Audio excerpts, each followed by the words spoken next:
Opinion looming threat of a third world war by most accounts and developments, tensions in most parts of the world are currently at their peak. Conflicts in Europe, the Middle East and Asia show grave signs of escalating, suggesting the possibility of a third world war taking place in the not-too-distant future. No real guesswork is required to identify the leaders responsible for these simmering and sudden conflagrations. 5 or 6 of them are prominent players, while the rest are possibly being assisted to manage their own region-wise or country-wise disputes by their more prominent counterparts. Currently, the prominent ones are Donald Trump United States, Xi Jinping China, Vladimir Putin Russia and Kim Jong-un North Korea. The second rung of conflict-driven leaders includes Benjamin Netanyahu Israel, Ayatollah Khomeini Iran, Volodymyr Zelensky Ukraine and Field Marshal Asim Munir Pakistan. The bottom line is that the behaviors and endgames of the leaders mentioned are difficult to predict, and so is the impact of their decisions on the world community geopolitically, geoeconomically, and geostrategically going forward. Let us start with the crisis in South Asia, involving Pakistan and India, its two major players. The recent crisis emanating out of a terrorist strike in the sublime environs of the Kashmir Valley that claimed 26 civilian lives, has been the most significant one between these two nuclear-armed nations in several decades. It saw military action unfold and wantonly violate earlier mutually decided and agreed to geographic thresholds. It saw state-of-the-art weaponized systems being used and tested for the first time, with telling impacts produced on the ground. It concluded with intense and high-level diplomatic engagement, with the US government indirectly stroking its keys, though India pointedly denied such third-party intervention. For the first time, we also saw unprecedented levels of misinformation and disinformation being circulated, both at the diplomatic and the military level, in attempting to project and secure home advantage over what actually transpired between Islamabad and New Delhi during May 7 to 10. The 4-day India-Pakistan conflict.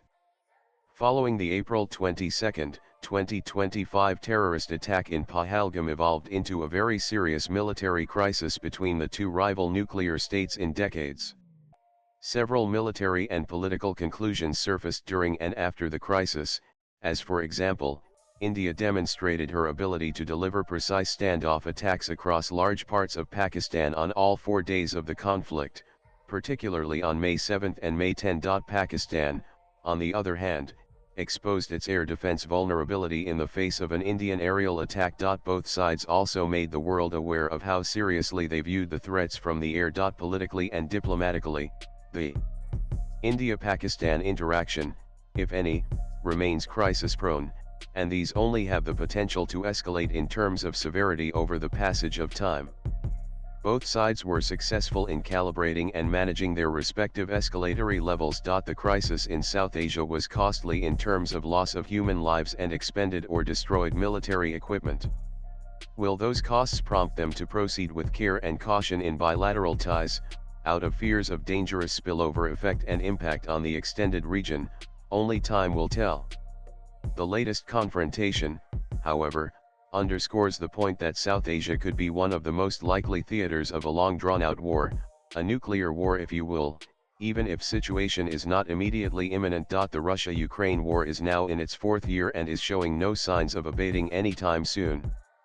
The attempts by the Donald Trump-led administration to broker talks and peace between the two warring parties don't seem to have taken off, and is being viewed more as an attempt to sideline Europe politically, militarily, and economically, while keeping the conflict in an on-again, off-again mode to secure potential transactional advantages on all 3 fronts. President Trump's attempts to end the war have been in vain thus far, and Washington now appears to sending signals that it may withdraw from the Russia-Ukraine negotiations if there isn't a visible turnaround. China, on the other hand, hypothetically speaking, might use a potential US exit to get involved in Ukraine in one way or another, which could pose a geopolitical, geoeconomic, and geostrategic challenge to both Europe and the US going forward.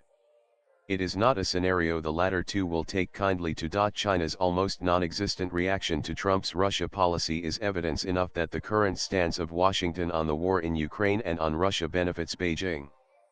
Outcomes such as a hybrid peace in Ukraine, or a rapid deterioration of transatlantic ties and Europe possibly softening its stance toward China in a bid to gain leverage over Trump, are all possible. The US would like to contain China's expansionist designs through initiatives such as the Belt Road Initiative BRI and the China-Pakistan Economic Corridor, etc. Reviving the Istanbul peace process and facilitating renewed engagement by key international players is the need of the hour.